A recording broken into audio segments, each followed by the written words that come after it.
Welcome to the place. This is the place for intellectual, spiritual, and scriptural honesty. And tonight we have Jim and Heather Palmer here tonight. And I'm excited about the show, honey. How about you? Oh, my goodness. I really am. I think this is our first opportunity to have a husband and wife team. Yeah. Yeah. So to me, that's always exciting. They both run faster than we do. And so it should be interesting to learn some techniques, and we can teach them a little bit about eating possibly.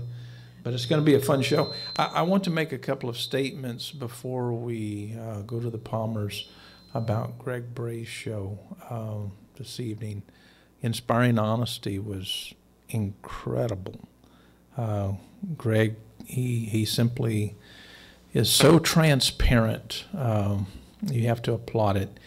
And Bob Graves' show was just awesome. He brought up some old theologies that I forgot about. I put back on the bookshelf, like the canopy theory and all of that. And but he really made some remarkable teaching points tonight, and I thought that was wonderful, wonderful.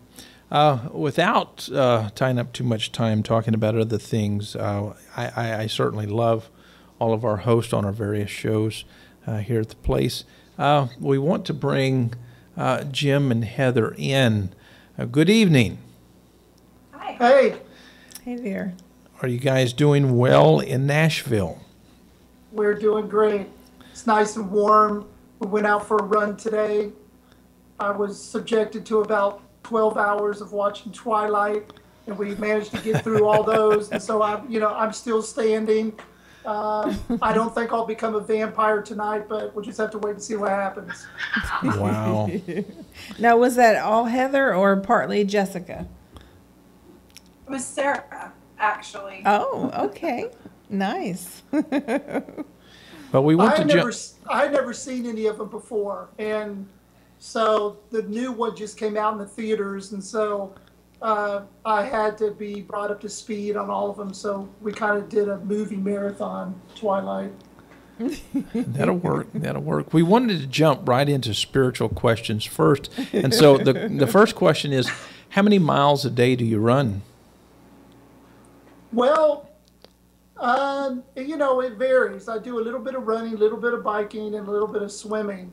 And if you've kind of followed a little bit of maybe my story through endurance sports, I had some real serious injuries the last couple of years. And so I'm still in the process of kind of trying to build back. I did triathlons and ultra marathons, which are 50 miles or longer.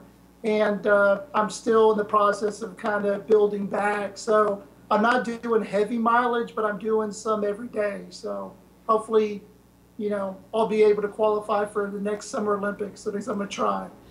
And we hear that Heather may be giving you some competition. Is that true? He's nice when he says that. No, Heather, she's actually putting in some pretty good mileage herself. So she's making me run faster for sure because, I don't want her to pass me on the greenway, but she's getting pretty close. I'm trying. We'll put it that way. I've never run so much in my entire life, so that's a good thing. That is a We're good getting there. thing. You guys look extremely happy. Tell us about it. Well, we've been married almost 6 months. And I don't know if you know the story, but I abducted Heather and drugged her and then convinced her to marry me after that. It works well. Well, I do know that you brought her a long way from home. What was it, South Dakota? Yes. Yeah, I'm originally from California. That's where I was raised and where I lived before I moved to South Dakota. But I lived in South Dakota for 10 years. I'm now here, and I love it here. I wouldn't change it. I wouldn't change anything. Wow. Okay. The weather's somewhat different, but you know what? The weather does not matter when you have somebody beside you that, makes all the difference in the world. So what's a few humid days and humid nights? Right. And the humidity isn't even that bad. I lived in Arkansas for a few years and expected it to be the same, and it's nothing like it. 100 times better here. So. Yeah, there's a quote that says something about two weird people falling into mutual weirdness with each other as a way of, I think Dr. Seuss, I don't know what the actual quote is, but that's what happened. Yeah, in terms of you saying being happy, I mean, I'm sure you know what it's like to just have a life companion and a soulmate that understands and accepts who you really are. I think that's what we all really long for in relationships, is we want to believe that we could just be ourselves and that we will be loved and liked for who we really are. And, you know, we have quite a few eccentric, strange, weird things about our personalities, but it just works for each other. And that's a real gift. That we kind of have that connection with each other. I'm looking at something. It's called Religion Free Bible Excerpts, and it says love gives. What does that mean? Love gives.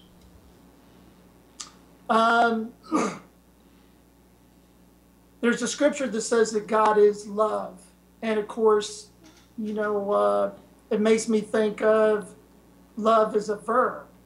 That when I think that of God is love and love is a verb, you know, love is always desiring the best for someone else. Love wants you to be free. Love wants you to know peace. Love wants you to know yourself as a whole person. And so I think that that is the heart of God, is what God wants to give. And I know for Heather and I, loving Heather as a verb, you know, being together, giving to her, wanting things for her and her own growth as a person, as a woman, that's the funnest part of it. You know, love is something I want to give to her.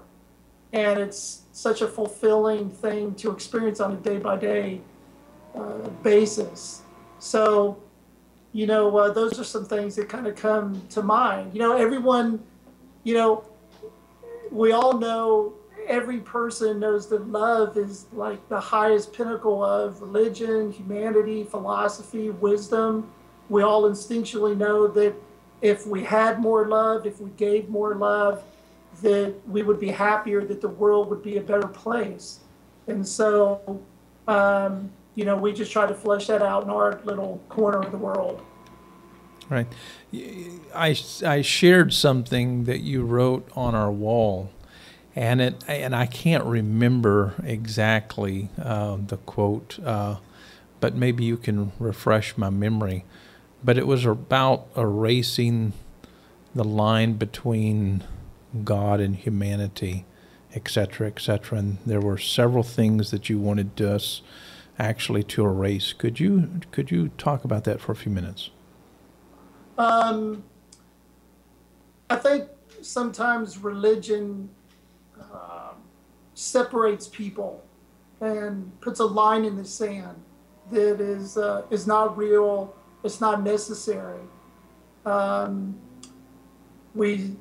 Religion's built on the whole premise, for the most part, that people are separated from God.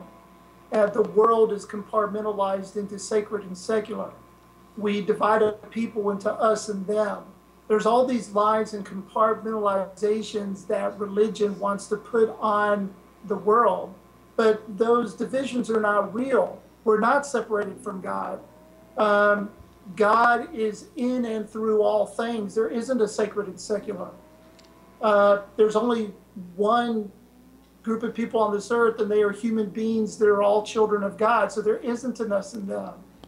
And so, you know, if we could disappear those lines that, you know, religion sometimes separates life and people into, if we could disappear those and get past them, then I think we experience the kind of reality that Jesus was describing when he talked about the abundant life and said that the kingdom of God is here. So, I think that there's probably many more lines beyond that. Clergy, laity, a lot of divisions that are really false and aren't always that helpful. That separates us from ourselves, each other, God, and life itself. Yeah. Whenever you mentioned the kingdom of God, it reminded me of a excerpt from your book, Being Jesus in Nashville, concerning Sarah. When you were in the classroom or at the homeless shelter, and Sarah had a problem of connecting what I think she wanted to say and verbalizing it. She knew what she wanted to say, but it took a little while to get it out. And then you were thinking, well, how in the world could she ever comprehend this whole mystery almost that we've made the kingdom of God into?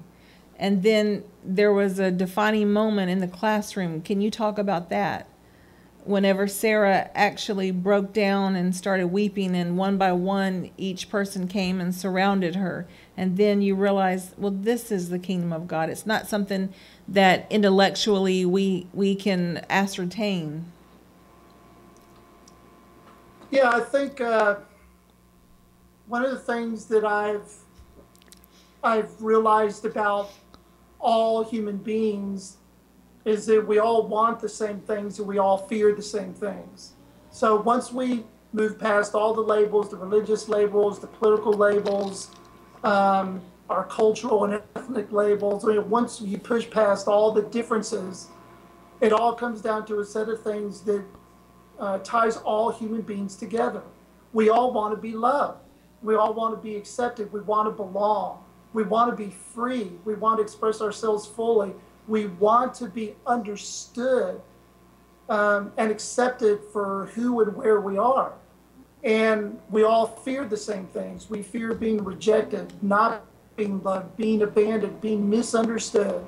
And so what happened in that classroom was that we collectively had a profound human moment where Sarah was authentic and honest about her pain, which we all share, her fear, her desire to be free, her need to be loved. There was no amount of preaching. There was no, doctrine. There was no, set of religious things to do or believe. At that moment, she needed to know and experience that she was loved and accepted for who she was. And it's a curious thing that, I spent many years as a pastor in a church and kind of operated under the premise that what people need more of is people need better information about God. If I could just give people good information about God, that'll change everything. But then I remember that, Jesus did not give out information about God. He gave human expression to the reality of God. And so when those people in that room came up to Sarah to circle around her, to let her know that it was okay to be where she was at, to speak those words that I love you, put flesh on the reality of love and was meeting the need that she had in that moment.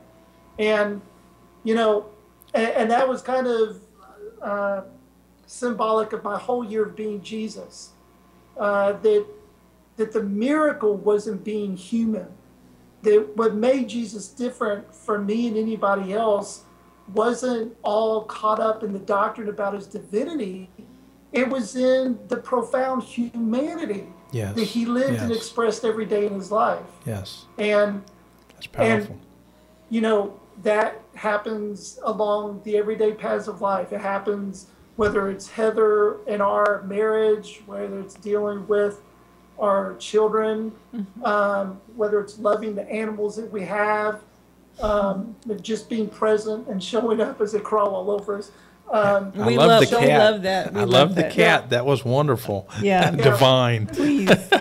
That was wonderful. You really make things. You're dealing with anthropomorphisms, and you're really bringing things into an idea. And I'd like to read another a quote, and I think that it ties into this. It says, You stated that the truth is that you are perfect and complete as you are.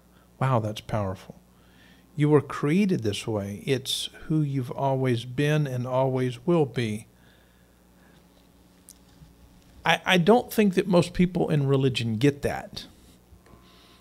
I'm so happy that you're writing this stuff. I mean, my wife and I have applauded, what you're doing, and now with Heather, both of you guys are the perfect two made one. It's wonderful. It's so powerful. But when I read stuff like this, when my wife reads stuff like this, we can't help but applaud you. So, Jim, please speak about what I just read, because this is something that most people in Christianity can't embrace, because they do feel like God is over there and we are at a distance from him. They do feel the separation, from sacred to secular. They haven't erased that line. What do they need to do? Where did you come up with these concepts about we're perfect and complete just like we are? And Heather, also, chime in and talk about that concept in your marriage, and how that, to me, it would make such a better marriage if the man and the woman would certainly look at each other and say, you know what, just as you are is how I accept you. Now, there are rough edges. I mean, with Dr. Jones and myself, we all have rough edges, and some of them need to still stick out, but others might need to be, smooth. So both of you speak about that. Jim, specifically concerning what you wrote at the time, and Heather, how does that affect your marriage?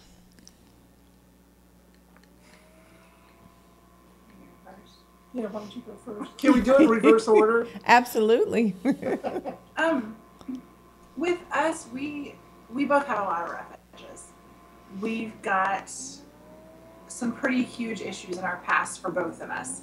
A lot of very painful things, a lot of very, I guess what you could call unfair things. I mean, life is unfair, but pretty major issues. And we butt into those every day with each other, every day. No marriage is perfect. We have our own battles. Sure. But we make sure, no matter what, to tell each other and to express in every way that we can that we do love each other for who we are right now. We always say, right now at this very moment, I love you for you right now. Wow, that's powerful. Even when we're in the middle of conflict, because sure. Everybody has them. Sure. A lot of ours tend to stem more from hurt, unintentional hurt. Sure. Than anything else, but that's when we take the time. I know you may not be feeling it right now, but I love you as you are right now, perfectly. The things that he seems to think are imperfections and faults, I actually love the most, because he's human. It makes him human. It makes him more approachable. It gives him his personality, and I don't know. It just works for some reason really well for us. It makes a whole lot of sense. What we have, I think, could have either been the most wonderful thing in the world, which it is, or could have been a complete disaster, because we both run high on emotions. We both feel things very strongly. We're both extraordinarily sensitive because of what we've both been through. But it's patience, it's acceptance, it's love, it's patience. But it does. It Okay, helps. that's enough, honey. Okay, fine, you go. I mean, you'll find that women are honestly, this is like, I guess, gender bias, and we're going to get into that later, but it seems like, to me, in my opinion, that women tend to be more honest about the relationship. You know what I'm saying? We tend to say, hello. I mean, we tend to just say, yeah, this is so-and-so, and that he does this sometimes, but I can deal with it. And, we don't mind. We're very comfortable in our skin when it comes to saying these things. I think it's important for people to know with us, because on social media, you only get what a person wants to put out there. And I want people to know, as I'm sure he does, and I know he does because of his posts and what he puts out there, his vulnerabilities, that life isn't perfect. You know, we're not perfect. We have faults, we have weaknesses, we have strengths on the other side. We work through them. He's the communicator, I'm not. And that's actually a good thing because it's teaching me how important communication is. I've never had that. In other words, I talk a lot.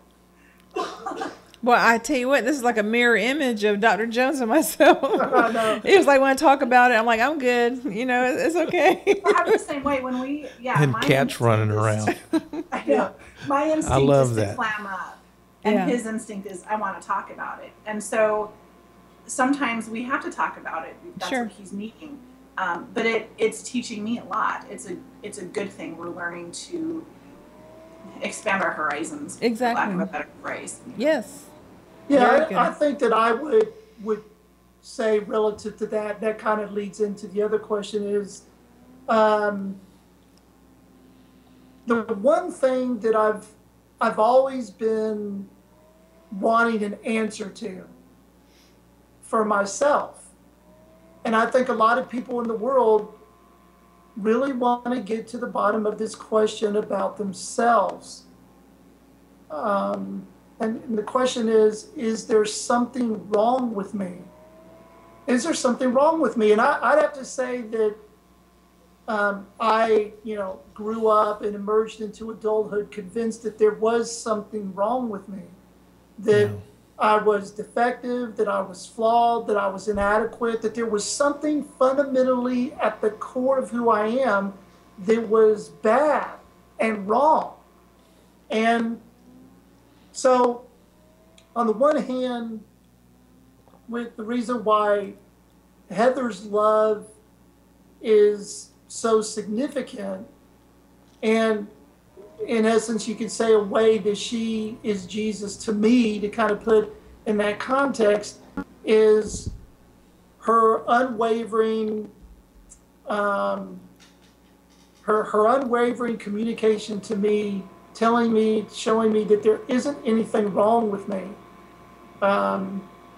So that when Dr. Jones, you asked about, this idea that there's nothing wrong with us, and when I think of that, like it's really easy for me, having gone to seminary, been a pastor and so on, to think of it as like a doctrine or a point of theology. But the way I think about it more now is in stories, like the stories that come out of the life of Jesus. And the one that kind of popped into my mind was the story of the adulterous woman, where the adulterous woman is apparently caught, having been caught committing adultery, and she is slung down into the dirt by the religious leaders, and they plan on following the book in terms of the law, and they're going to stone her to death. And then Jesus arrives on the scene, and he essentially says, every one of you that's perfect, go ahead and line up to have the first stone to throw. And of course, none of those leaders are perfect, and they realized that, and they walked away. And then Jesus had this conversation with the adulterous woman, saying that, well, is there anybody here who judges you now? And the woman, says there's not any. No, there's not. They're all gone. Because Jesus, he brought up a fundamental point there with the religious leaders, is that we're all at some point on a continuum of really discovering and living out of the truth of who we are. We're somewhere on that continuum. And those religious leaders, their place on that continuum is no place to judge the adulterous woman. So he tells the adulterous woman that, well, then I don't judge you either.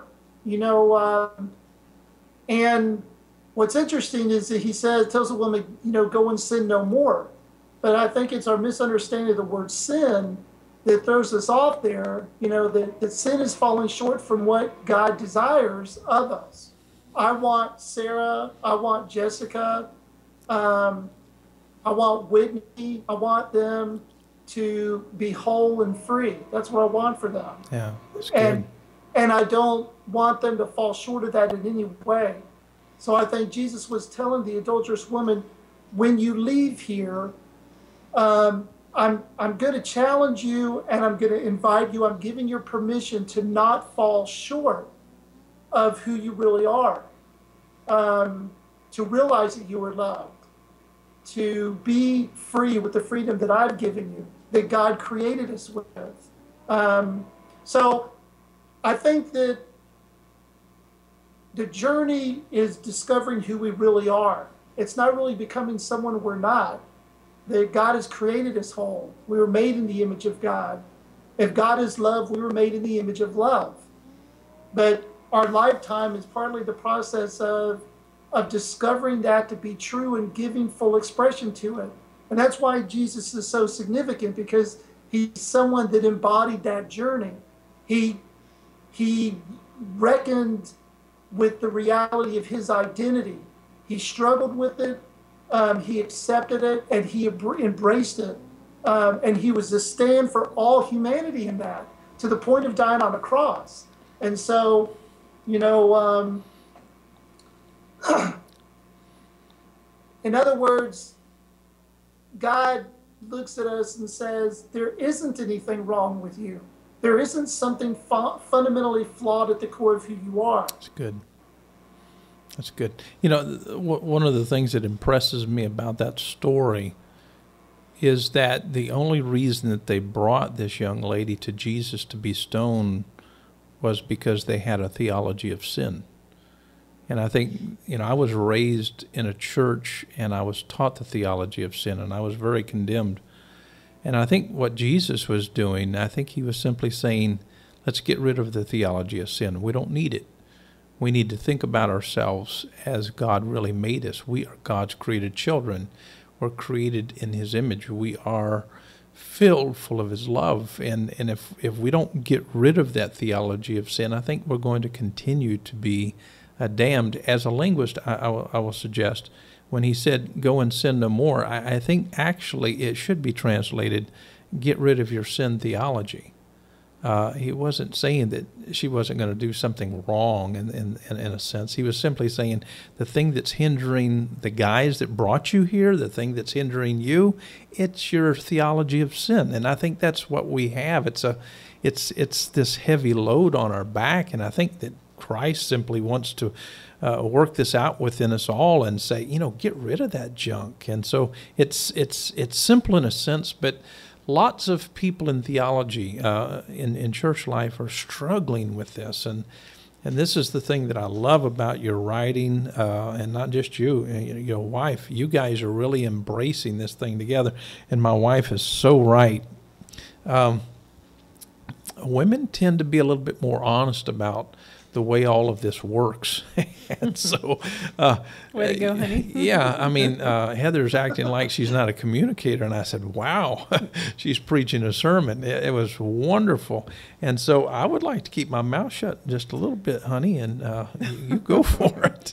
Well, first of all, I do want to share a viewer comment, and it's this. And by the way, we do encourage all of our viewers to comment, ask questions or whatever, make, criticism, comments, observations, whatever. We don't mind. And the number to do that is text in at 850-572-7441, and we will certainly get them on the air.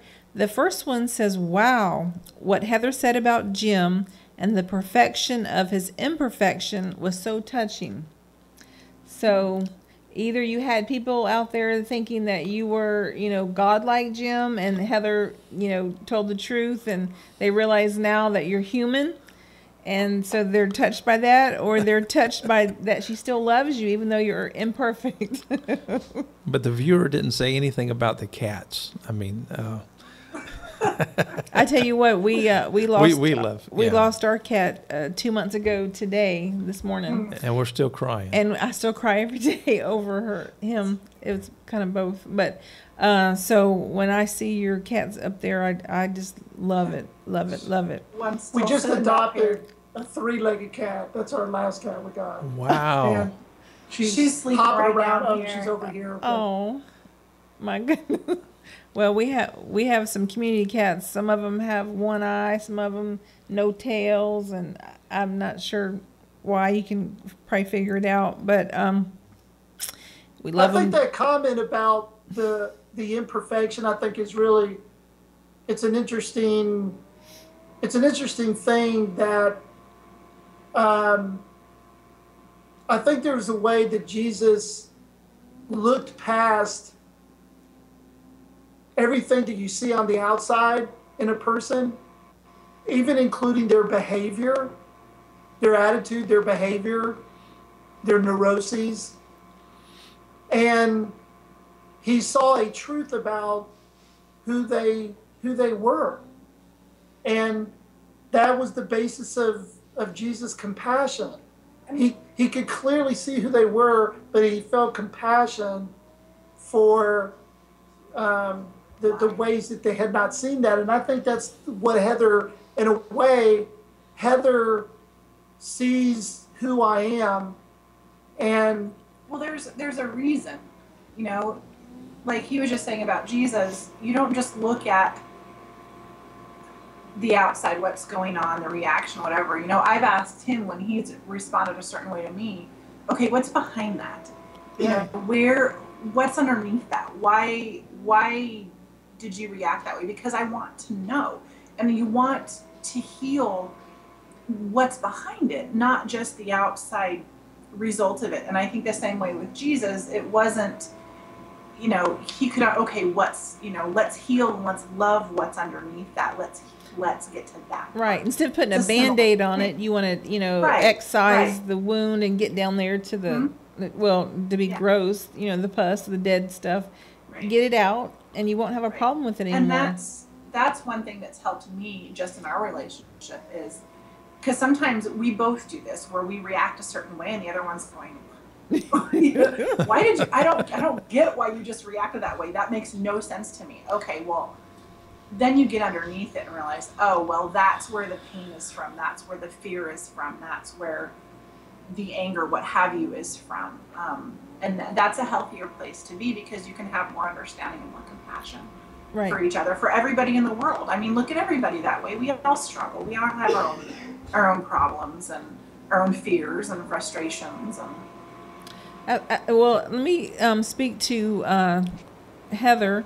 You wrote an article on a blog site called Feminist Philosophy or Philosopher, and it was concerning your father.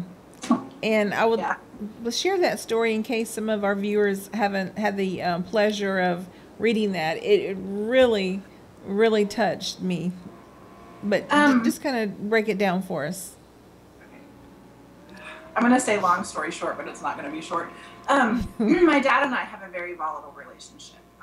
He was never really my father. My parents split up, as do a lot of people's parents. We lived in California. My dad lived in Illinois at the time. I never saw him. I love my dad dearly, but he's very critical. He's critical of anybody who's different than him. He's very prejudiced, very gender biased. And the story basically was, to my dad's always had a problem with my weight. Always. Even when I was 50 pounds thinner than I am now, that's just who he is, and he will let you know. Very vocally, very strongly, he's not very tactful at all with anybody. Jim's seen it too. My dad's just not, that's just his personality. And I've always been nervous to be around him. We get along really well on one side, but on the other side we don't. He was coming through town here in Nashville a month or so ago. Yeah, give or take me a week there.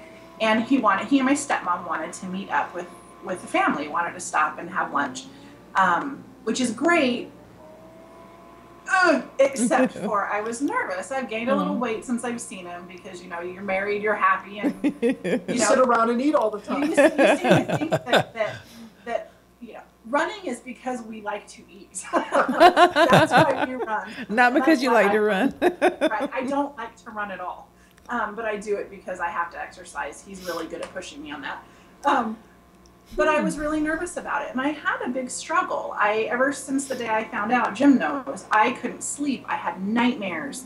It was horrible. It was horrible because I knew my dad would say something, and I knew that I would be judged, and put down and criticized, and ugh. But I went anyway, and they got to meet Jesse, which was really good, and just kind of touch base. It was nice for them to come to where I live, which is very rare. You know, granted they were on their way to Florida, but that's okay. And but it went really well. We had coffee. We went to Cracker Barrel and had a coffee and sat and visited for a while. And my dad didn't say a word. Positive or negative, really, you know, but I could tell he was happy to see me. And when it was all over, I was glad. Thank goodness it went as well as it did.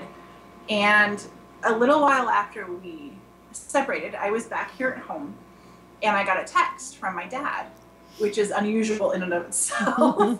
But in the text, it said, "You're beautiful." And that's all it said. Wow. And I don't hear that from my dad. I've never heard that from my dad. I don't recall him saying much positive at all. That's just not what he does. But it was just, the whole experience was interesting, how I fretted and worried and had nightmares, and over something as simple as, I guess, acceptance. Again, you always want your parents to be proud of you. As children, and especially as girls, you know, I don't care. It doesn't matter that I'm in my mid or upper 30s. I still want my dad's acceptance. So it was just an interesting experience to have all that, my own fears and insecurities, because we all have them. And finally, actually, that text being the one thing that I'll remember for years and years and years, something that simple. Right. I mean, that was so poignant to me. I thought, and I perused the site quite a bit, and, you know, I was brought up like feminist is this, you know, I don't know how many letters is in the word, but it's just, you might as well say, you know what, instead of feminist. And I was reading some of the quotes, and I copied some of them on my husband's iPad, and he'll probably run across them and think I'm really, you know, joining a battle cry. But it made a lot of sense. And one of the quotes that I read on there, and this really struck me, and it said, well, let me see it, honey. Yeah, go ahead. I'm Mac challenged, but I do try. I'm old PC gal. Where's your old note? Look, here it is. I want to read it because I'll get it really mixed up. One of them has a bad word in it, so I'm not going to read that one. But this one's from Sonia Johnson, and she says, "One of my favorite fantasies is that next Sunday, not one single woman in any country of the world will go to church. If women simply stop giving our time and energy to the institutions that oppress, they could cease to be." And I thought, wow, can you imagine that? If every woman stayed home all over this big round ball we live on, if all the women stayed home, you know, first of all, what would church look like? Because, you know, the majority are women, and we would make a big statement. And the church does suppress women. And, you know, it took me, you know, so many years, you know, 50 years of my life to really be able to say that out loud without fear of, you know, being struck by lightning. And it's something that we need to work on. So, you know, and also I admired something you said. You know, I choose right now to be a stay-at-home mom and, you know, worker in the home, support my husband, do this, whatever I want to do. You know, it's a choice, and I can have choices. Right. You've worked in government, you've done all kind of things, and now you choose to do this. That's marvelous. I mean, I've done all sorts of things. I was on the fire department. You know, I've done a lot of things, and it's always been something I've wanted to do, is be able to stay home. Yes, I support my husband, but he supports me too. Right. It's an equal give and take. Like I said, on that first blog post, you know, yeah, I cook dinner, but he goes and gets the kids from school. It is an equal thing, and it's not a feminist thing. It's not, like you said, it's my choice. I can do what every woman should be able to do, whatever they want to do. It doesn't matter what anyone else thinks. Right. Now we do. I don't know why. I don't know why she didn't. You know, I was cooking macaroni and cheese every night, and I don't know what the problem was with that, but apparently it wasn't good enough. That's wonderful. We do have a viewer comment, and if you want to make a comment or ask a question to Jim or Heather, please just send that to text message number 850-572-7441. That's 850-572-7441. I want you, honey, to read this comment. I think it will balance things. Oh. Okay. The last one. Your comment. That was so honest when Dr. Jones admitted how honest women were. +1 for men.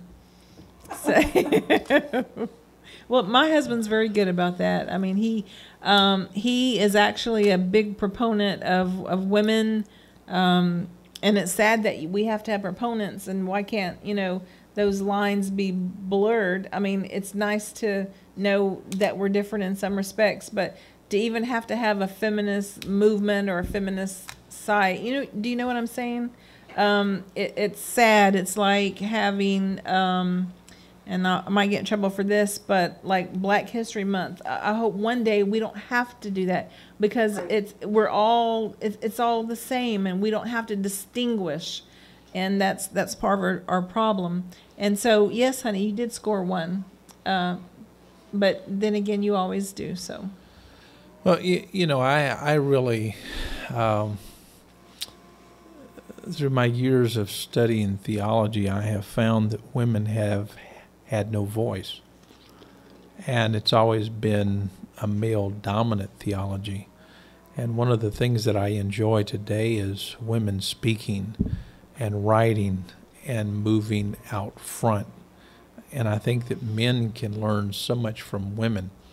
This is one thing that I wanted to applaud about your writings, Jim, and also your statements and comments, Heather.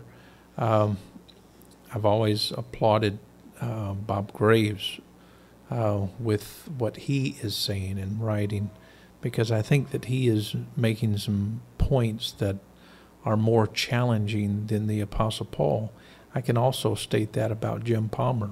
Both of you guys are making better statements than we find in the epistles of the Apostle Paul. And lots of people get upset at me. But I think that people fail to realize that Jesus didn't come and spend 3.5 years in his ministry. He didn't do everything then. There's so much more to go on and to do. And he was demonstrating enough patience. He was simply giving people a nudge to move forward. And now we have people like Jim Palmer and Heather Palmer who are nudging people to keep moving forward. We've got a better day in front of us if we can start thinking, being objective, and wrestle with some of these things. There's nothing wrong with it. It's really good. And this is why I'm stuck on this. The truth is that you're perfect and complete as you are. That message needs to go around the world. I mean, this is like an epistle in a sense. You were created this way. It's who you've always been and always will be. There's more truth in this short segment than you find sometimes in an entire book in the Bible. And this is the thing that I love about what you guys are doing. And so why don't you say something about that, Jim? Do you agree with me? Yeah. You know, I came out of a very difficult, troubled, traumatic childhood. So I will often be invited. You know, I've been invited to speak a few times at some adult survivor meetings.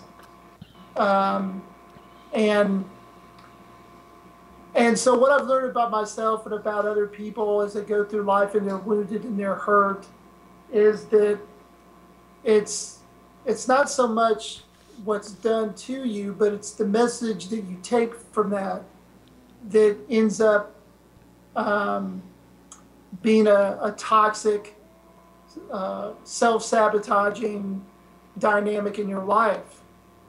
And so I realized in one particular meeting that I was at of some adult survivors that every one of the people in that room really hated themselves. And the message that they got from the abuse that they had experienced in their life really created a deep self-hatred. And therefore, they were not really able to move to a place of wholeness or healing. And so I realized that my contribution that night in that group was to do nothing more but to see them as the whole and complete people that they are, to reflect that to them, and to relate to them on the basis of them being whole and complete human beings. And so, you know, I agree with you, Dr. Jones, that I think this is the way the world gets changed. The world changes once people come to discover and bring expression to the truth of who they are.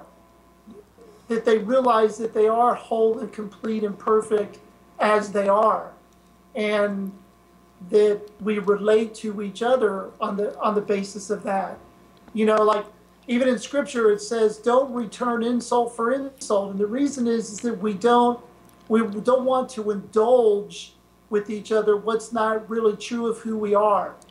So if someone relates to you out of a place that's not consistent with their worth and their value, you know, that we be willing to have the courage to look past that. You know, I had a friend one time, I have a friend, and one time he was talking to me, and, you know, I was kind of putting up some reasons why, you know, I wasn't really being very open to what he was saying, and he said, okay, time out, hold on. I need to talk to Jim for a second. I don't need to be talking to all this stuff you're putting up here right now. So that's for good. Just a moment, I need to talk to Jim. There's a Jim back there, and that's the person that I really need to connect with. And, you know, I feel like sometimes I just want to walk up to people, you know, and stop them, you know, or people that I'm in a conversation with and just say, okay, time out. I need to talk to you for a minute. I need you to really listen, that there's a place inside of you that knows that you are whole and complete the way you are. Yeah. It's there. And I've got to have a conversation with this person, that person that knows this, so that you can give birth to that reality in all these places in your life where you're missing it. And, you know, Heather's always the first one. Well, you know, she'll read one of my posts and say, wow, that's, you know, you should really take that on yourself, you know, so that we're all in this together. You know, we are True. All wanting to really see and accept and live out of the truth of who we are. And I think so much of the teachings and life of Jesus was centered around this. And so I think the greatest need in the world is for people to know this about themselves. And I think out of that, a tremendous amount of transformation and healing in the world can happen. I mean, I think that is a marvelous point or points. Excellent. And I think in a marriage that could go a long way, because just hypothetical, let's say, you know, Dr. Jones and I are in this, you know, heated battle or whatever, it might be something small, but at the moment in time, it feels like a all-out war, but it could be just something simple. But if I look at him and say, that's not really Michael, and if I give back to him, or vice versa, most of the time it's me. So if he gives back to me what I'm dishing to him, then he's doing me a disservice, because he's feeding this fake person, or this, I don't want to call it a monster, but it's something that I'm really not, because the real Rhonda is what you're talking about, Jim. It's somebody that is, whole and complete, and I should, act out of that. But if he gives me back what this fake Rhonda's given, he's not doing me any good. And so in a marriage, we have to be on the lookout for, the real person versus the hurt person. Yeah, it's difficult to do because, most of life is stimulus response. We're reacting.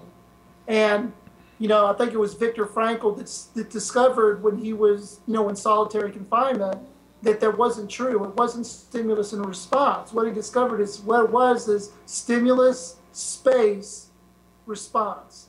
He discovered that there was a space in between what happened to him and how he reacted to it.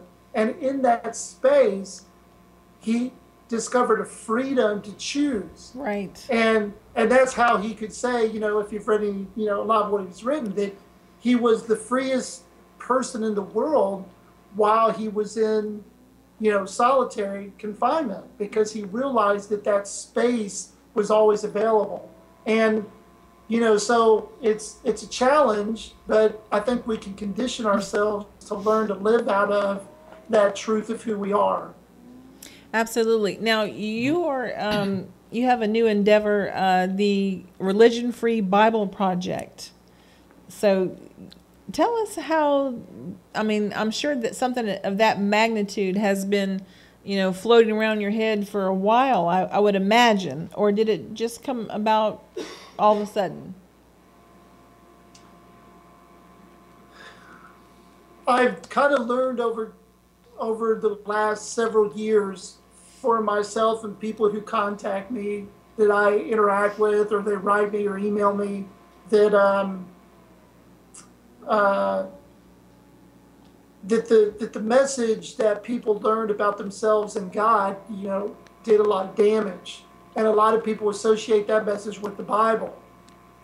And particularly people who come from the Christian tradition, it's very difficult to continue on the journey of freedom if you're convinced that the most sacred writing of your religious tradition is the very writing that tells you that you're separated from God, that you are inherently flawed, that you are bad, that you're, then it's very difficult to move forward with what even Jesus stood for if you're convinced that that's what it's all about and that's what the Bible teaches.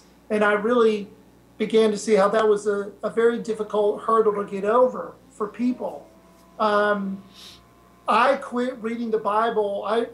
During a part of my journey, I put the Bible down for some years.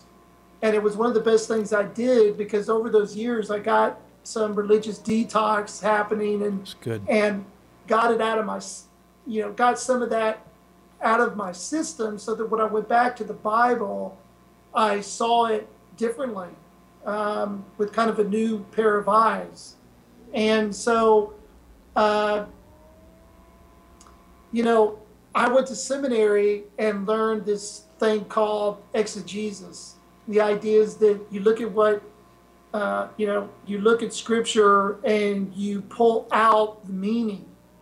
But the truth is what we're all really doing to some extent is the opposite of that, which is eisegesis, which is that we're reading into the Bible all the presumptions that we've already gathered about God and ourselves. Sure. And so we've corrupted the message of the Bible and then claimed its orthodoxy, when really we read it into the Bible. And so the idea of the religion-free, the Bible has a message that is significant to every human being. It is a profound message that's inclusive to all people.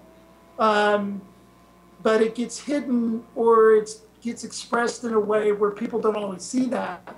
And so the Religion Free Bible Project is an effort to give a voice to the Bible where people can hear in a different voice the inclusive message of the Bible for all of humankind, and to address some of the religious bias that shapes the way we think about and the way we interpret the scriptures. That's kind of the next thing that I'm giving my attention to, along with others, and we've written a few passages with the Religion Free Bible Paraphrase as a way of inspiring more love and beauty and acceptance and harmony and peace in this world, which is what the Bible really teaches, what it's about, who Jesus was,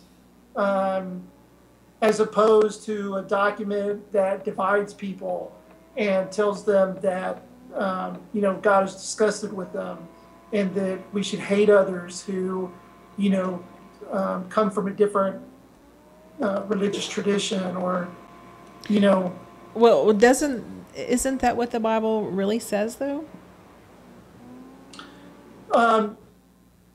I think it is what it says, but it's been so. You mean a more inclusive message of love? No, actually, that we are supposed to separate ourselves unto believers versus non-believers, Jews versus Arabs, or different tribe against tribe. I mean, the Old Testament is full of this exclusionary doctrine, and so I would have to say that, taking it at face value and with the way it has been translated, and probably the original languages, it's very exclusionary on its surface. Yeah. I think what I've started to see about the Bible, the old, all the way from Genesis to Revelation, is that it's telling a story. And it's a story about humankind's relationship with God, of the divine. And like any story, sometimes in that story, we get it wrong. It's true. Like sometimes we think God tells us, to go out and kill people. But God doesn't tell us to go out and kill people. That's good. I think that there's a way that we find ourselves all the way through the story, even parts where we are rationalize something in the name of God. Exactly. Right. Whether it's our nationalistic tendencies or even our own personal agendas. Part of the story of humankind's relationship with God is the way we're wanting to bend God in our image. And the story sort of gets corrected in ways like Jesus is a perfect example of bringing correction to the story. There are places in Scripture that are some of the most beautiful examples of people knowing God, serving people, and there are some of the most horrific examples of people that have gotten God wrong, who have, like Martin Luther King Jr. talked about how religion can either be the greatest motivation for good or the biggest rationalization for evil, it's all part of that story. You wrote something that I really, really like. Let me read part of it. You stated, "I hate to tell you that there is no magic wand or bullet for fixing it. God is not going to change this or rescue us from it. You and I wove this web of lies, and only you and I can undo it. And it's not going to get undone all at once. You continue by stating, stop participating in the system that doesn't work. What did you mean by that? Well, an example that we just kind of maybe talked about a few minutes ago that would be a good one is that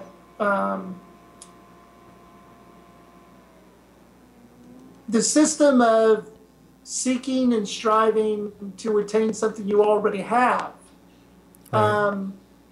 the system of misplaced dependencies, the way that we depend on things outside ourselves for our worth and value.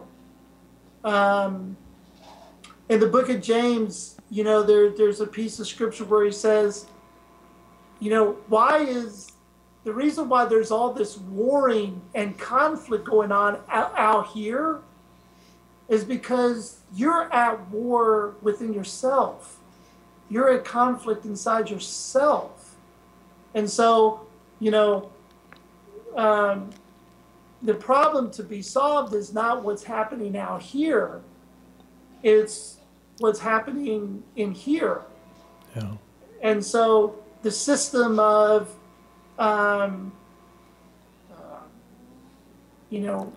putting others down in order for you to go ahead, the system of extending your love to people with condition, the system of achieving a sense of identity, based on hurting others. That whole system comes out of that inner unresolved conflict within ourselves. And so, God's not going to fix that. Like there's not a magic wand that's going to change that. We can pray, like constantly that God do something, but there's work that each of us has to do within ourselves. That was one of the most significant, Jesus said the kingdom of God is here. And they said, well, it sure doesn't look that way to us because, we're being dominated by the Roman government. There's all kinds of chaos in our world. If there's some kingdom here, you're going to have to point it out. And Jesus, said you're not looking in the right place because that kingdom of God is inside of you. Jim Morrison said it pretty well. The revolution has to happen inside first. We all want a revolution out here. It's not going to happen out there because it has to happen in here. Very good, very good. That reminds me of something I believe I read in your book about, it's hard to look at the homeless situation and say, how can I, help all these thousands upon thousands of homeless people? But if I can choose one homeless person and help that one homeless person, that's a good start. And so, it looks insurmountable to look out and see. And in Pensacola, we have a huge homeless community, and we have tried to help them, and it just seemed like it was so overwhelming. And you get, caretaker or caregiver burnout, and you just, and I'm sure you both know that. But to take one and have one success story, and then it just sort of exponentially, will multiply.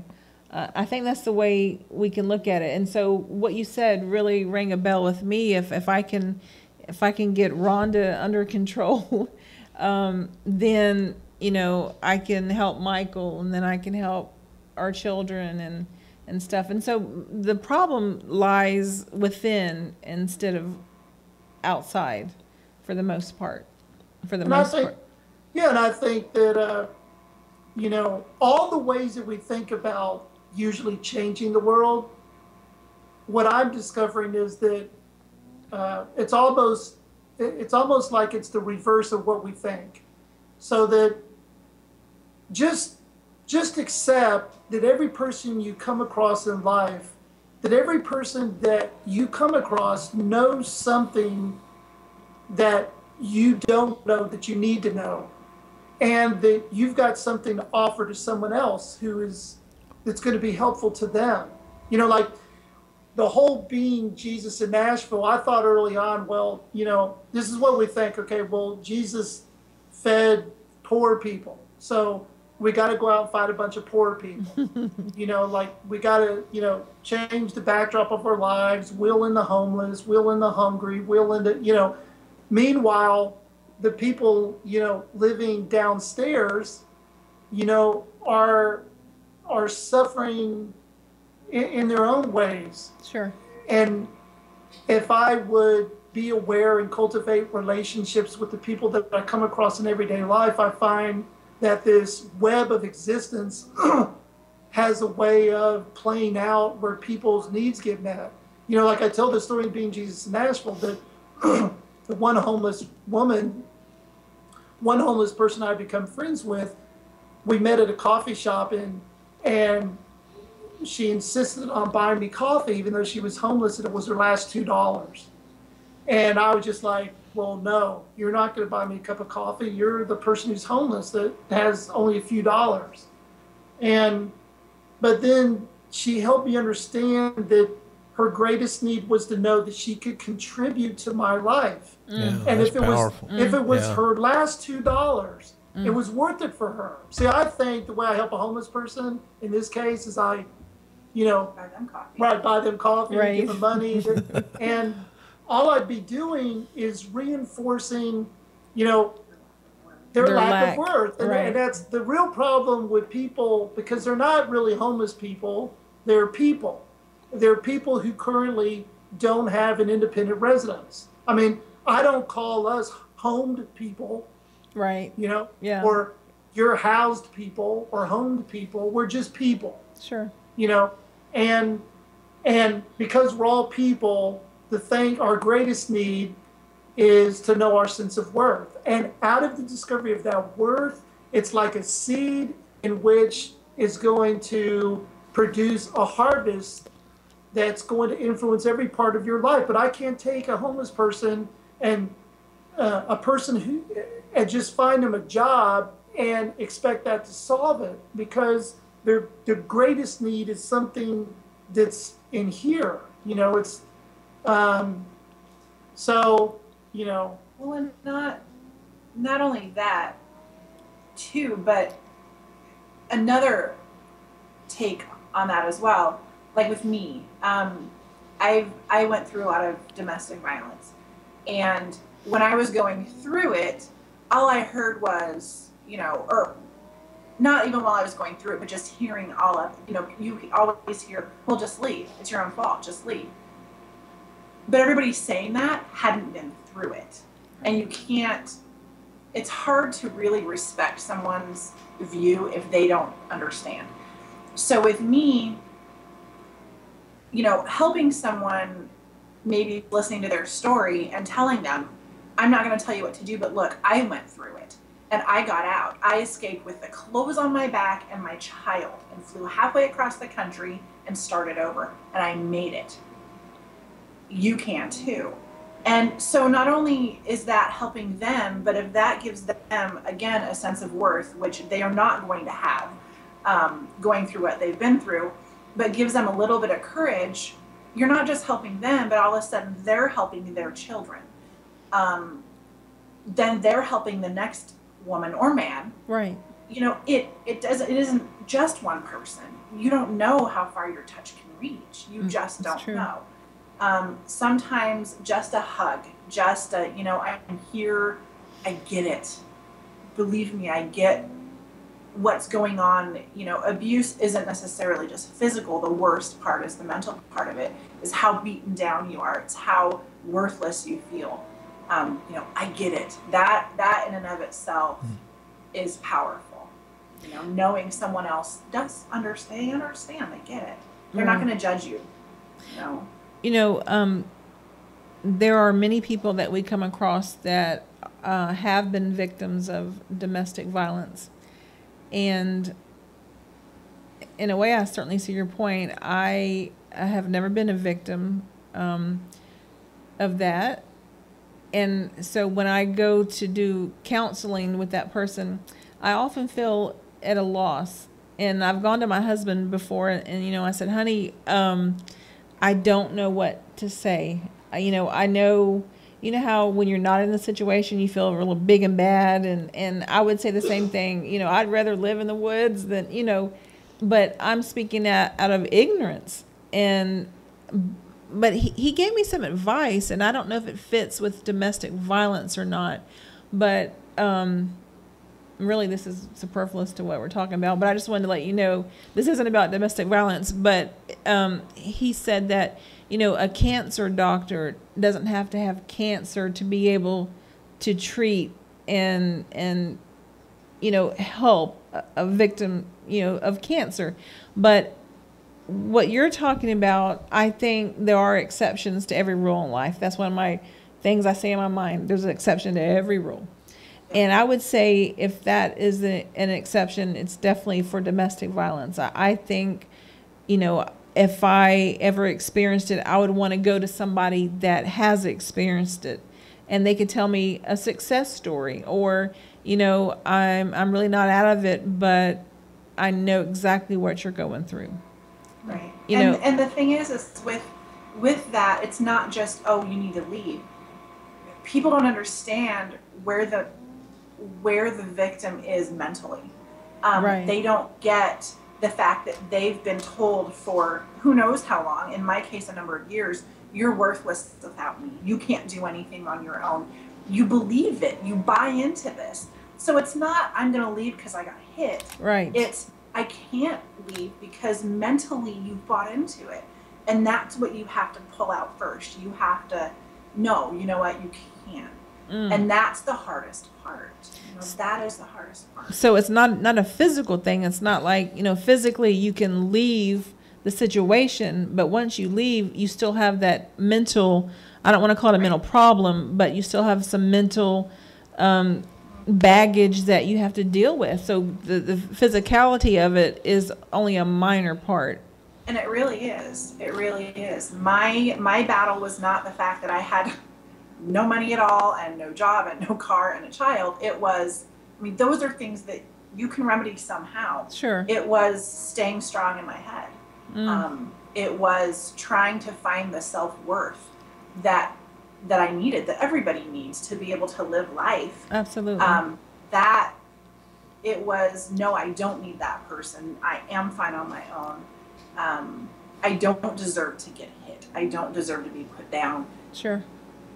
Breaking those chains in your mind and in your heart and your emotions, that's the hard part. Well, I was going to say, if anyone, male, female, whatever, or in between, if you are in a situation like that and you need help, and you need help from someone that has actually survived it and got out and has tools for you to be able to do the same thing, give you encouragement, please get a hold of Heather. You have a Facebook page, Heather Palmer. They can send you a private message. Are there any other ways to get a hold of you if you need, if they need some help? At this point, that would be it. Okay. You can email me if you like, just regular email. It's redwoodaflame@yahoo.com, all one word. The main thing with me that I want to stress is everything is kept confidential. I know the fear. I've lived the fear. So everything is completely confidential. I will not talk, you know, there's that. I know the fear. Gotcha. All right, Jim, I'm sorry I interrupted you. Well, no, I just, do you know how they train circus elephants? I do, in a way, but tell our audience, because it's a fascinating phenomenon.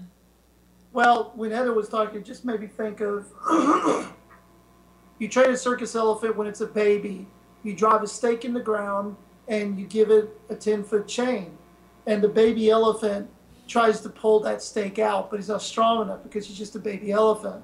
So he pulls, he pulls, he pulls, he pulls. It doesn't come out and he gives up. So that baby elephant becomes a grown, mature elephant. You know, one of the largest animals in the world. But in the elephant's mind, he doesn't think that he can pull off of that chain. So in a circus, they can still, an elephant could easily pull out a stake you drive in the ground. But the elephant's not going to do it because the elephant's convinced in his mind that he's not capable of it. And so it's one of the things that everyone has an untold story. Most people have an untold story.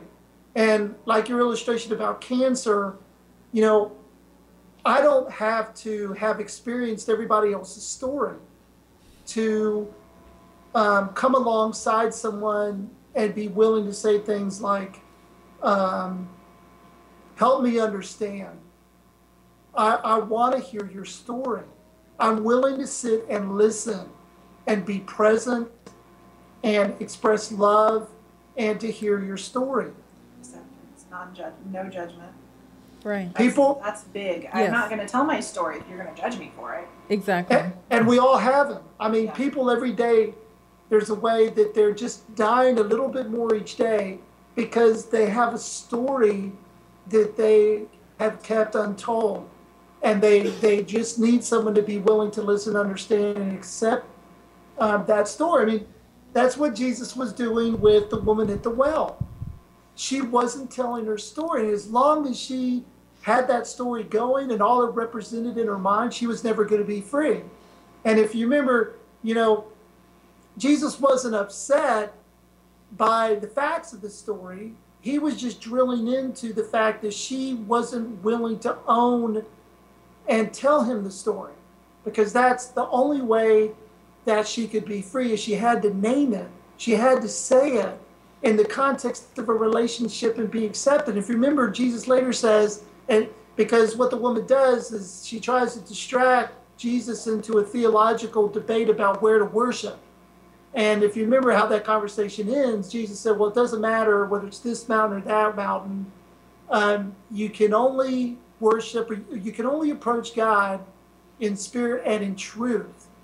In other words, he was saying, here's the best place to always start with God, where you are. Right. Your story. It doesn't matter how ugly you think it is, how unfortunate you think it is, how painful, how wounding it is.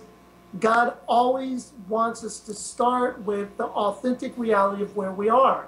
That's out of that is where a person can truly be accepted and loved, and they can change that story. It's the story that people are carrying in the world about themselves that's killing them every day. It's what they tell themselves about themselves, a false story. Mine was, I am a failure. And I believed that, and I wrote the script, and I hired the cast, and I came up with the plot, and I lived it every day, that story. Well, let me make a statement and also ask a few questions. We have housed quite a few people who have been in prison.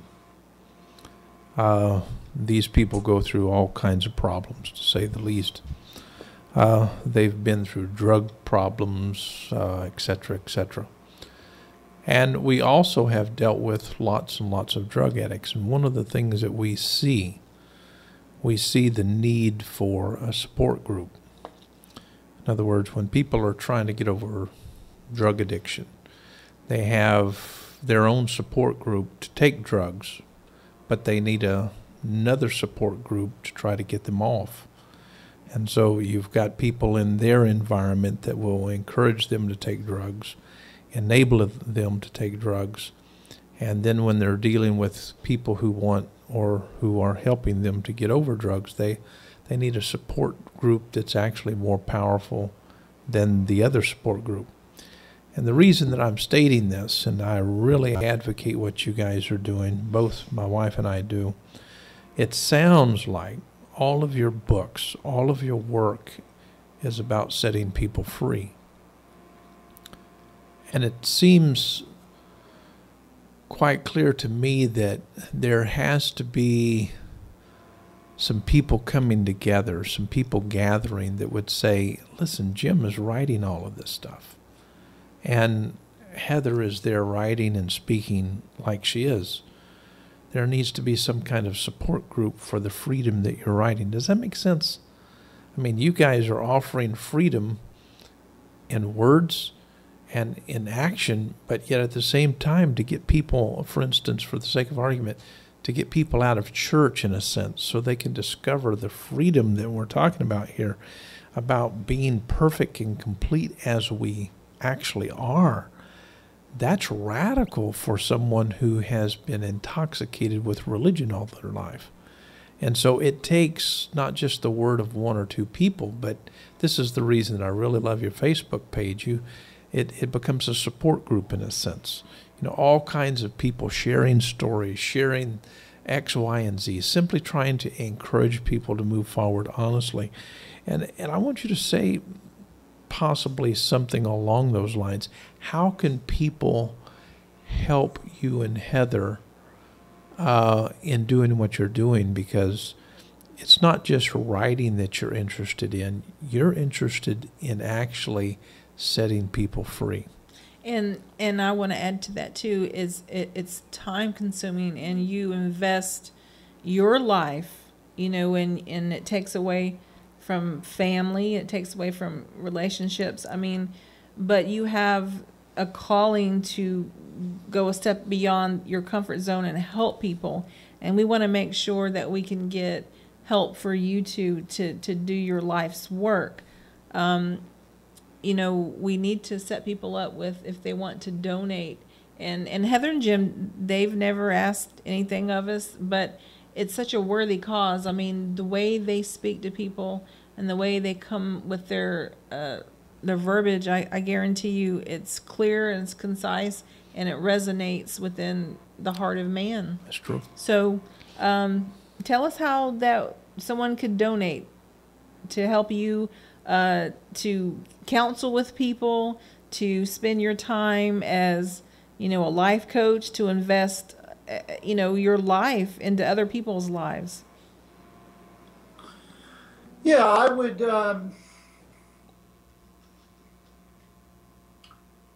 A few things that just come to mind would be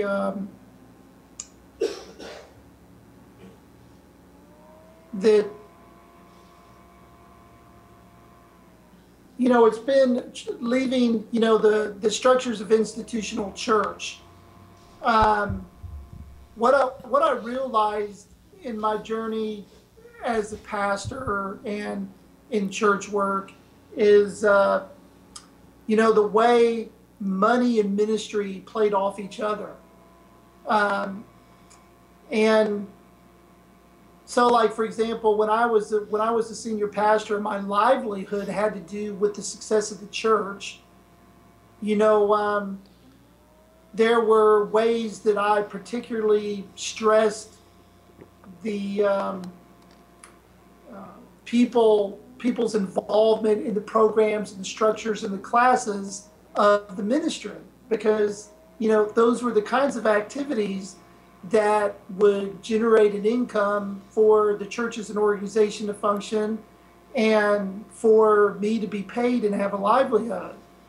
When I eventually discovered that that was getting in the way, is what ultimately what caused me to leave organized church ministry, is that I had a need to perpetuate an organizational identity for a few different reasons, but none of those reasons were really that important to anybody else but me. They weren't necessarily that beneficial to people's spiritual growth and development. So I left organized church ministry, religious involvement, and, you know, made the decision that my path going forward was going to be a way of life. You know, was doing life with people, offering what I have, connecting with people in relationships. You know, I have been an author and written some books. And then in my last book I wrote, because I'd written it for a Christian publishing house, and they felt like my message was a little too inclusive, then that ended up being the end of my writing for major Christian publishing houses. So I've completely unhooked myself from the engine of Christendom, the machine, the structures, the institutional component of Christendom, both in church world and in publishing. And so, Dr. Jones and I have kind of talked about this a little bit before, that what people don't realize, though, is that you still have to generate a living income to do what you're doing if you're going to keep doing it. So, like, just as an example, some of the coaching that I do, I got into coaching because I found that the people who needed it the most really couldn't afford it. I mean, who can afford $140 an hour for a coach, which is, what most coaching costs if you just went out and started getting coaching. Most professional life coaches. So, I really, depend on people who are inspired enough by the work and the things that we're about, that they will spot and see the need to, help create a pool of resources so that, we can keep doing what we're doing. Sure. Ultimately, if not, we'd have to stop because, like everybody else, we have to pay the lighting bill, and we have, we've got 3 children, and so we're in the same boat everybody else is in terms of just needing to pay the bills. Well, let me suggest this, and I've told this over and over again, but I don't mind repeating it. I had a gentleman approach me, and he said, "Dr. Jones, I love what you're teaching, what you're doing." I said, "Well, great." I said, "Do you like highways?" "Oh, yeah." "Do you like roads?" "Yeah." "Do you like bridges?" "Yes." "Do you like universities?" "Yes." "Do you like paying taxes?" He said, "Hell no." And it takes money to build highways. It takes money to build bridges. And what you're doing with your work, you and your wife, you guys are building highways into the future that will take us to places that we really need to go. People don't need to feel damned any longer. And it's going to take people like Jim Palmer and his wife to make people feel like they are accepted unconditionally, loved unconditionally. And unless we have people like you doing this, we go nowhere. And this is why it's so important, not just to financially support you and people like you, but it's important simply to say, "Jim, I want to become a part of a group somewhere." So if people need counseling or just a kind word or maybe just to share my story, anything like that, we need to create an environment where people who feel condemned and damned can get some help. And that's what I'm talking about. My wife and I, we know what it means to, really need more money to do more with so we can move forward. And we see this so true in your lives because you guys are so honest. You're so valuable to all of us. There's not another Jim. There's not another Heather. You guys are doing an awesome work. And I would encourage all of our audience, think about how can we go into the future without people like Jim and Heather? We can't. And there are other people like this couple.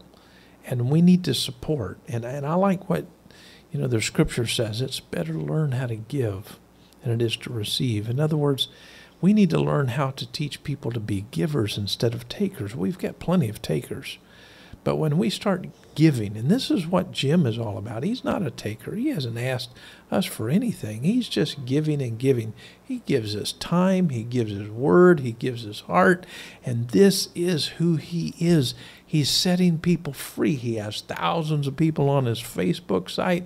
Every day they get something that they need so they can make it, so they won't blow their heads off. I mean, this is important. Right. And for some reason, people give to the church, but when you find someone who is so much better than what church has to offer, like Jim, we give nothing, and that confuses me, to be honest with you. And I'm not asking for an offering. I'm simply asking you to be reasonable and rational. We have people here who are building highways into the future, building bridges so we can cross and get to a better spot in life, and we can't applaud them anymore. In fact, I do want to reveal this. Jim Palmer and his wife, they have been chatting with us about having a show on our network. And so we're actually negotiating that. It would be wonderful. Crossed. Fingers crossed. We're going to Fingers cross all of crossed. our fingers or toes and hope they will come our way, because I think that what you guys have to offer, and we haven't dealt with but just, a speck of sand out on the beach somewhere as far as what you guys can do. People need you two guys. I mean, they desperately need you. You guys are authentic. Wow, the New Covenant group needs you, and this is why we would say, come on, we need you. We're not going to censor you. We're not going to tell you what to believe theologically. We're not into that. We want you to be genuinely Jim and Heather Palmer, and that is meaningful to us. And so how do we give? How do we give? Do you have a website, blog site, PayPal? Contact you on Facebook? I've all the above. I have a PayPal, and you can access the PayPal through the email address religionfreebibleproject@gmail.com. That's how you access PayPal, with an email. Yes. And pretty much all the contributions or investments that people want to make and what we're about are being steered in the direction of the Religion Free Bible Project. And, I've got that on my Facebook page. We have a campaign going right now, and I got a PayPal. So, got my blog, jimpalmerblog.com, any of those places.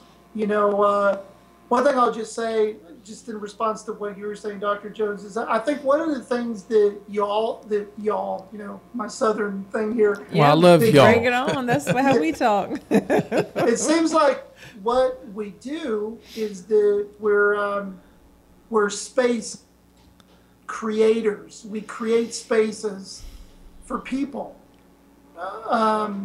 to be honest, to explore their humanity, to unpack where they really are. Like church sometimes isn't really a space for that for people. True. You go to church, you kind of feel like you got to hide. Sure. You don't delve into all the stuff you really need to unpack. Sometimes I think people read my Facebook page and are scratching their head, because I'm talking about everything from A to Z, because it's meant to be a space where we're going to be open, honest, and authentic about the full range of our human experience. And that's who Jesus was. And it's a space where we can all contribute equally, and I gain a tremendous amount from all my Facebook friends and what they share with us from their own journey and their story. So it's very mutual. But you can, through PayPal, the website, and Facebook, it's not that hard to find a place where you could make a contribution to the work. Right. So that's religionfreebibleproject@gmail.com. Yep. Okay, folks. We have a few comments. Do you want to read some, sweetie? Let me read this one. This is from Daryl. We sure are enjoying Jim and Heather, what they're saying. It's refreshing to hear someone with such insight. People are really plugging this. And by the way, our text number is 850-572-7441, or send a message to info@ncgstudios.tv. The reason that I'm wanting you to send in text and emails, I want to know if you would like to have Jim and Heather on a permanent basis, basically once a week on our network. Oh, you're kind of strong arming. I am strong arming right here. I'm sorry. That's bad. But they can't do it without their cats. I mean, Exactly. Yeah. it would have to be with the cats. And we have a real good dance routine too that we do occasionally. Do you? We do. No, Nice. I was like, "You And gotta show I me know that y'all can routine." make. just kidding. I know y'all can make weird faces too, because I think Donna Pratt Ridge asked to send a picture on the way back from. I mean, I'm kind of like a voyeur. I watched your trek all the way across to Nashville. It was adorable. Okay, we have a few comments from Monica Momo. She says, marvelous points from both Jim and Heather on dealing with people as people. And then we have a gentleman from the Netherlands, Dennis Scusi. He says, nice to hear this part about the Bible and the religious-free Bible. When do you release it? So, Dennis, if you want a quick release date, then go to religionfreebibleproject@gmail.com and make a hefty donation, Dennis. And I can say that to Dennis because Yeah, he's a good guy. he's a good guy. He's a young upstart. He's 22 and on fire, excited about inclusion, and it's awesome. And he also says, "Yeah, Jim, I didn't read it anymore either. I guess when you said you didn't read the Bible, looking forward to Jones's work and yours." He calls my husband Jonesy sometimes.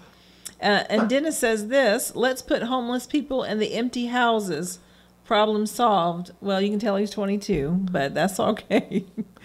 Dennis, it's a little more than that, but I tell you what, most people kick homeless people out of empty homes for one reason or the other. But that's a good, kind thought there, Dennis, and we're glad you're staying up all the way from the Netherlands. And Dennis says, yes, give them a show. Yeah, well, Dennis made a really good point that one of the things I learned about homelessness is that stereotype isn't accurate. The truth is that the majority of people who are homeless are not people who, are, drug addicts or even suffer from mental illness. That's not to discount that is obviously one aspect or one kind of person who find themselves in that situation. But I've learned, by getting more personally involved in it, that the fact is that probably all of us are only 2 or 3 decisions in life away from being homeless. Sometimes they're decisions that we ourselves don't have any control over. So, I've met people who were professionals, had very significant incomes, people who were professors, Yes. corporate executives, Sure. who became homeless. Absolutely. You're exactly right. And that's a very good point to make. Did you read this one from Monica? Marvelous points from both Jim and Heather? I did. Okay. Okay, Jim, I want you to do us a favor. I want you to give us your best shot on what love is. Wow, that's hard. Narrow it down.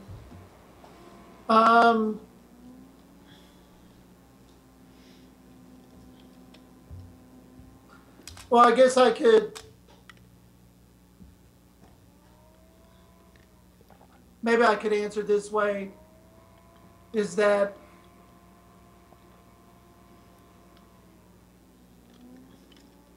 all of us in life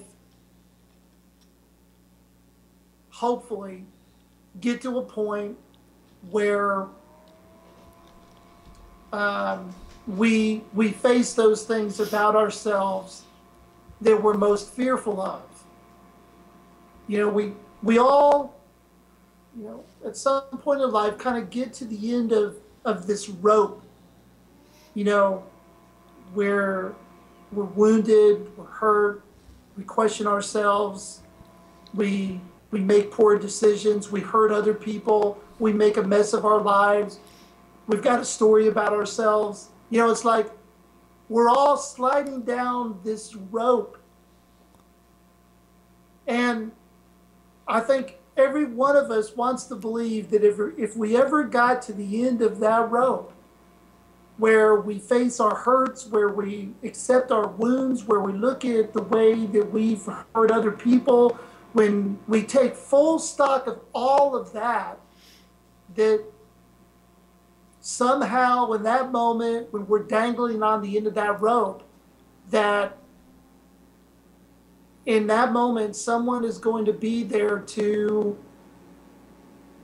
accept us.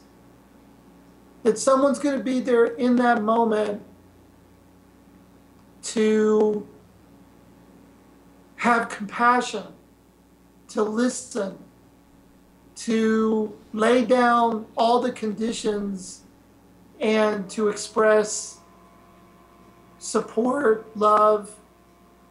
And so there is no grace but.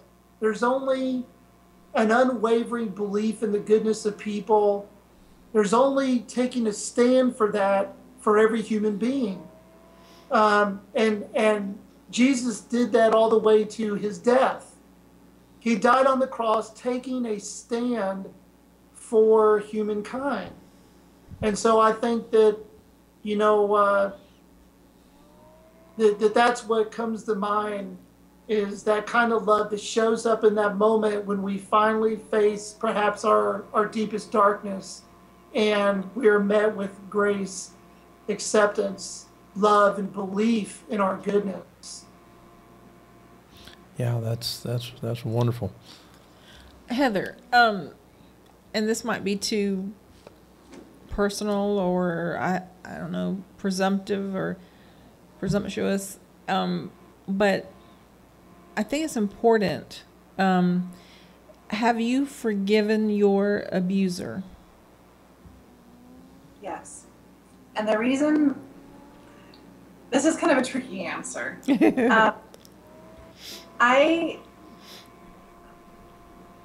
involves a little bit of something that I don't want to get into at this point, okay, really. Sure. Because it's one of my own battles still. But I had a friend tell me one time that forgiveness is being able to thank that person for giving you that lesson. And that's really how I've looked at things. The abuse that I endured wasn't only the abuse of me, it was the abuse of my child, and it was the death of a child as well. So it stems, it's bigger than just me. Sure. It's huge.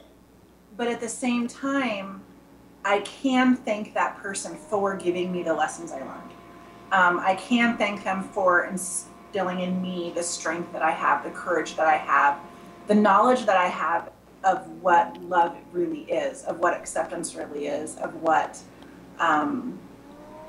being able to stand on my own 2 feet actually means. For being able to show my daughters that.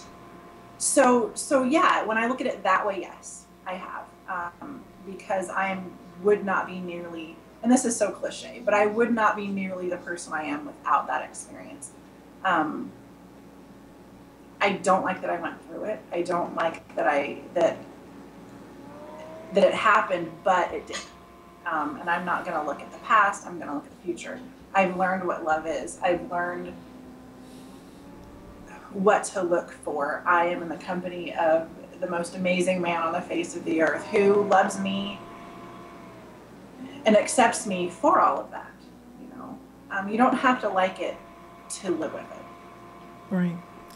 A wise woman told me this morning, actually, we have a new covenant group in Texas, and she and I talk every Sunday morning, and we were talking about someone going through some things, and she said that when you come out on the other side, it's better to be the learner than the victim. Right. If you can go, and that just plays into what you just Right. said, you learn some things, and it may have been about the abuser or all about you, but you did. And I don't want to just be trite and tell all, domestic abuse survivors or ones that are going through it, well, listen, you don't be a victim. That sounds so easy to say and hard to do. But Right. on the other But side, it's so important to learn something out of every Right. experience that we have. Right. And I really dislike the word victim. Right. I don't like it at all. You know, and my abuser was never held accountable for it, for anything that happened because of who he was in the community. So he's been, I mean, I have no idea. There's, of course, been no contact in over a decade at all. Sure. But I think, you know, that's a really miserable person. Right. There's no happiness, there's no joy, there's no love, there's no anything there. So I came out the winner. Right. You Now, know, I can look ahead and I know that, you know, there is a battle sometimes. And I fear for other people, but at some point it's not my responsibility. I did what I could, and I got out of it. So right. You know, they say that abusers usually were people that have been abused. Was that the case with this? No. No? Okay. No, not at all. All righty. No, no. Okay. I was just curious because more times than not, you know, there's this pattern or cycle of abuse, and you still can't excuse it, but you can see, you know, the old saying, hurt people hurt people. Right. And, right. But which is why part of the reason it was such a shock is because there was a stable family behind it. You know, so right. Wow. there was just something wrong. I mean, there's just some people have chemical problems. Right. You know, I believe that. They just, there's an imbalance there somewhere. There was something wrong. Right. Jim, this last question for you. Lots of people feel condemned. They don't feel worthy. They feel wretched. They've been taught this in church. How can they let go of all of that?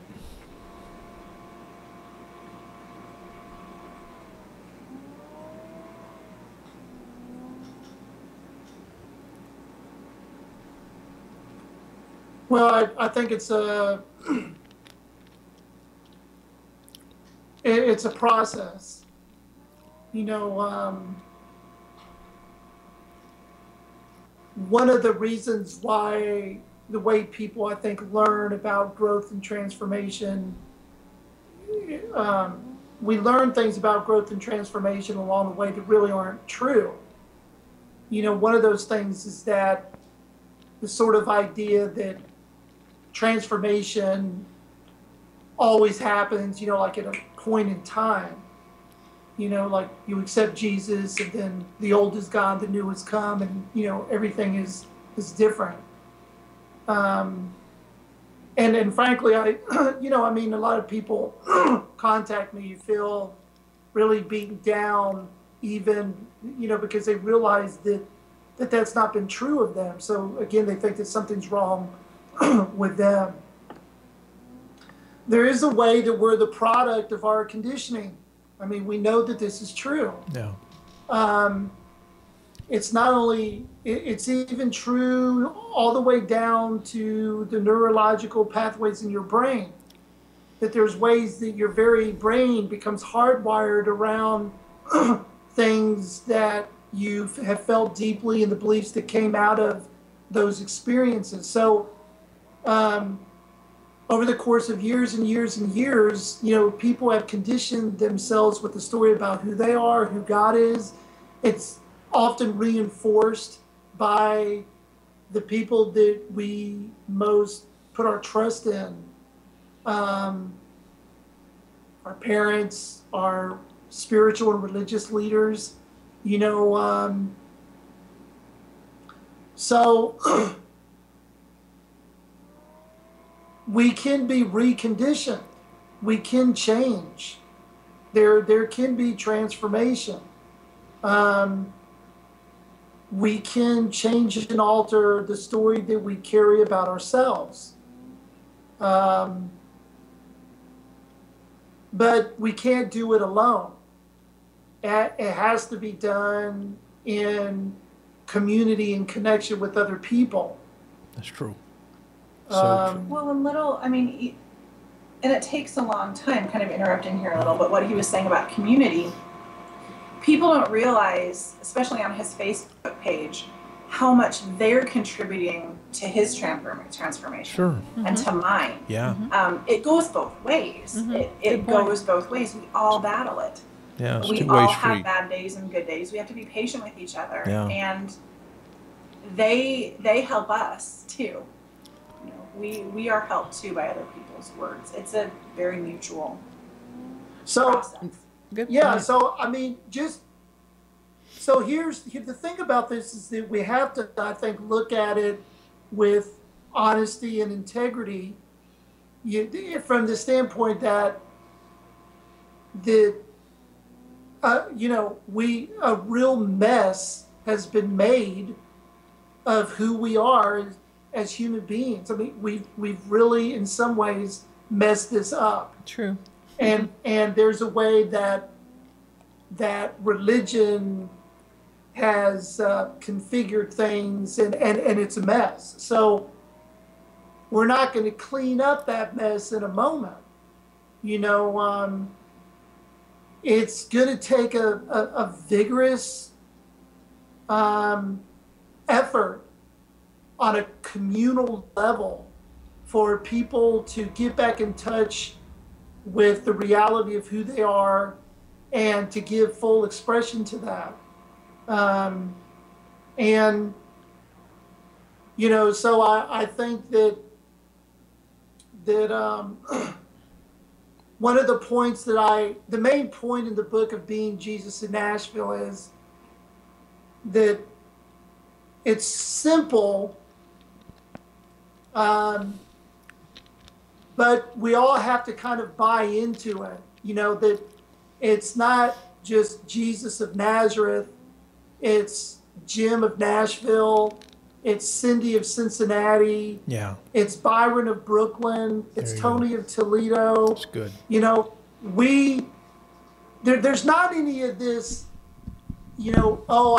I really want to pray that this individual is touched by God to discover they're a complete and whole person.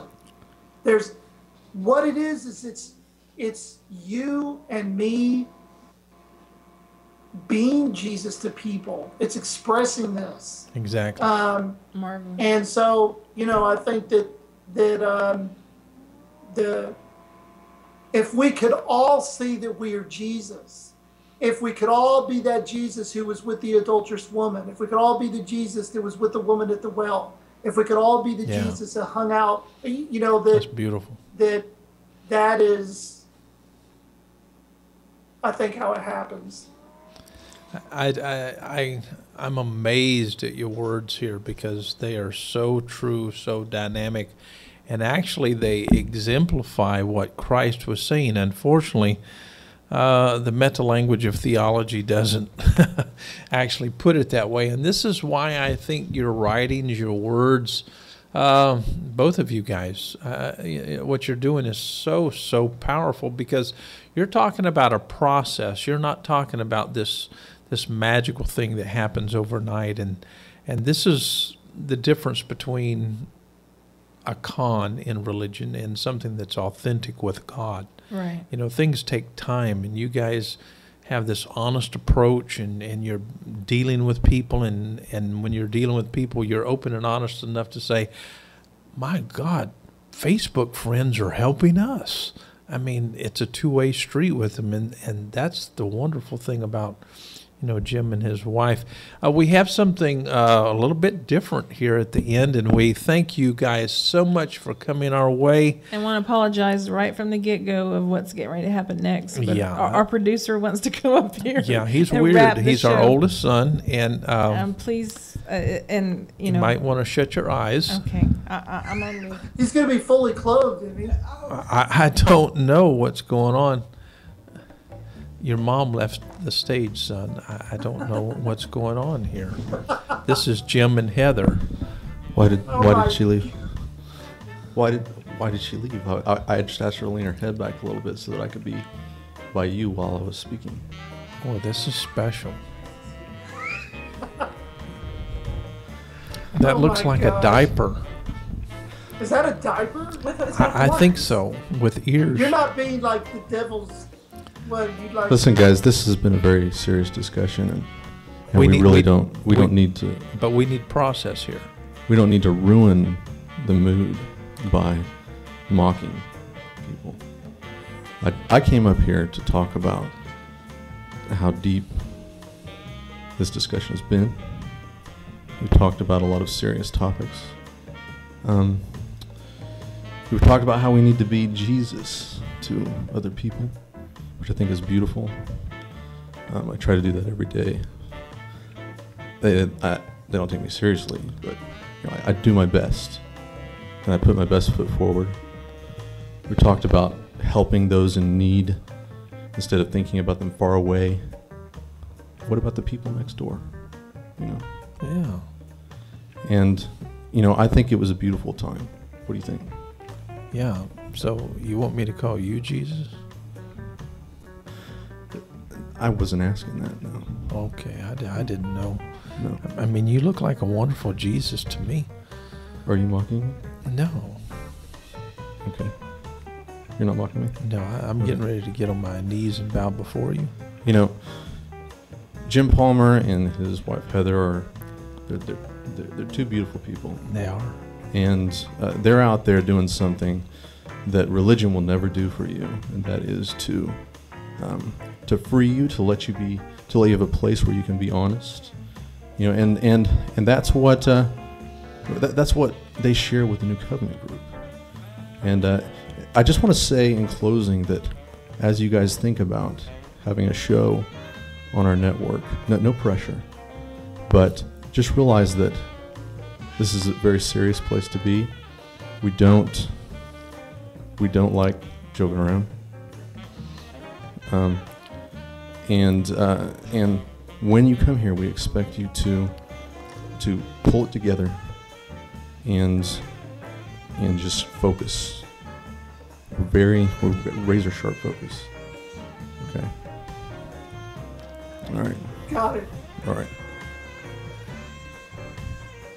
That's all I wanted to say. But you were the prophet just a few days ago. Do what? I thought you were the prophet just a few days ago. Listen, you're trying to make fun of me again. I thought you were the prophet Farquhar. Okay, I mean, he was the prophet Farquhar just a few days ago, and now he is, what do you call this? I am Joey Livingston, executive producer of NCG Studios.